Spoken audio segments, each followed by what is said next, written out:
Day 25 में आपका स्वागत है। डे 25 हो चुका आज। एक्सरसाइज करने आए, चलिए एक्सरसाइज करते हैं।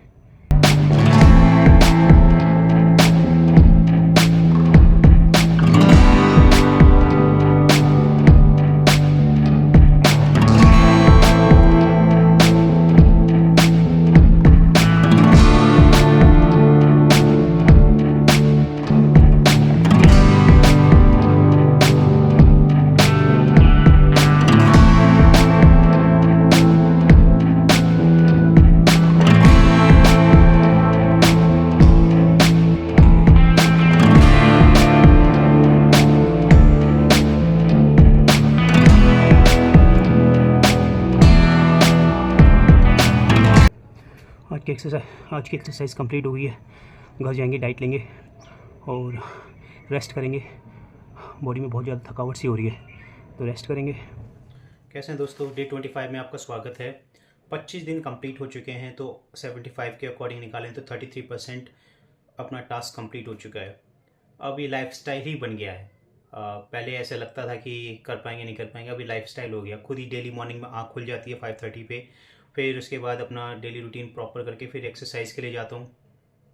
एक्सरसाइज करने के बाद, इंडोर एक्सरसाइज करने के बाद, फिर उसके 2 घंटे बाद खा पी के थोड़ा सा अच्छे से डाइट लेके, प्रॉपर लाइट डाइट लेके फिर मैं पार्क निकल जाता हूँ। वहाँ पे एक्सरसाइज करता हूँ।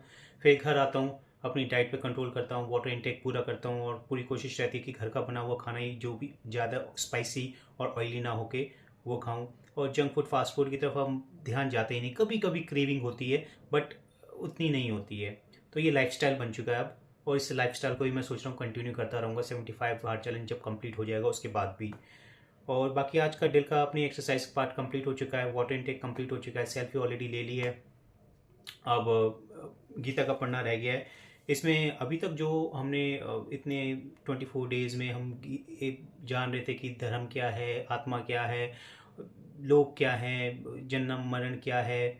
अब इसमें जो अब अध्याय आ रहा है उसमें पहले भी बताया होगा, मगर इसमें मैं विस्तार से बताना चाहूँगा कि श्री कृष्ण अपने बारे में बताते हैं, तो वो पढ़ते हैं। तो उसमें श्री कृष्ण स्टार्टिंग में कहते हैं, हे अर्जुन, तुम फिर भी मेरे परम रहस्य युक्त वचनों को सुनो। उनको मैं तुझ प्रेम रखने वाले के लिए तुम्हारे हित की इच्छा से कहूँगा। उसमें फिर अब श्री कृष्ण कहते हैं, ना मैं विदु सुरगण प्रभव न महर्ष्य अहमा द्रिहि देवानाम महर्षणाम च सर्वशः। मेरी उत्पत्ति को ना तो देवतागण और ना महर्षि जन ही जानते हैं, क्योंकि मैं तो सब तरह से देवताओं और महर्षियों का भी आदि कारण हूँ। जो मुझे अजन्मा, अनादि तथा समस्त लोकों का श्रेष्ठ स्वामी जानता है, मनुष्य में ऐसा ज्ञानवान पुरुष सभी पापों से मुक्त हो जाता है। कहते हैं, बुद्धि ज्ञानम समहो क्षमा सत्यम दम शमः सुखम दुखम बहु भावो भयम चाब यमेव च अहिंसा समता तृष्टिस्तपो दानम यशो यश भवन्ति भागवा भूताना मते एव पृथगिविधा।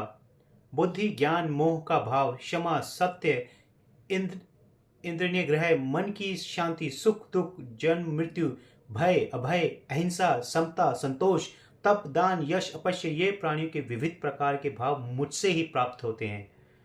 7 महर्षि तथा उनमें से पहले हुए मुझ में भाव रखने वाले 4 प्राचीन मनु मेरे संकल्प से ही पैदा हुए हैं, तथा संसार में जितने भी जीव हैं उन्हीं से उत्पन्न हुए हैं।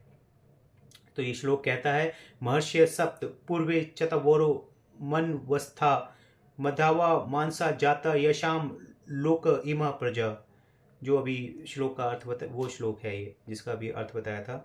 जो व्यक्ति मेरी इस विभूति, अलौकिक शक्ति तथा योग को तत्व से जानता है, वह निश्चल भक्ति योग से युक्त हो जाता है, इसमें संशय नहीं है। मैं ही संपूर्ण जगत की उत्पत्ति का कारण हूँ, मुझसे ही सारी रचना चलती है। इस प्रकार समझकर श्रद्धा भक्ति से युक्त बुद्धिमान मुझ परमेश्वर को ही भक्ति करते हैं। निरंतर मुझ में चित्त लगाने वाले, मुझको जीवन अर्पण करने वाले, मेरे बारे में एक दूसरे को ज्ञान देने वाले और मेरी भक्ति की चर्चा करने वाले संतोष तथा आनंद का अनुभव करते हैं। जो सदा मेरी भक्ति में लगे रहते हैं और प्रेम पूर्वक भजन करते हैं, उन भक्तों को मैं तत्व ज्ञान रूप बुद्धि प्रदान करता हूँ, जिससे वे मुझे प्राप्त कर लेते हैं। उन पर विशेष कृपा करने के लिए ही मैं उनकी आत्मा में स्थित रहते हुए ज्ञान के प्रकाशमान दीपक के द्वारा उनके अज्ञानता के अंधकार को दूर कर देता हूँ। तो ईश्वर कृष्ण ने अपने बारे में बताया कुछ।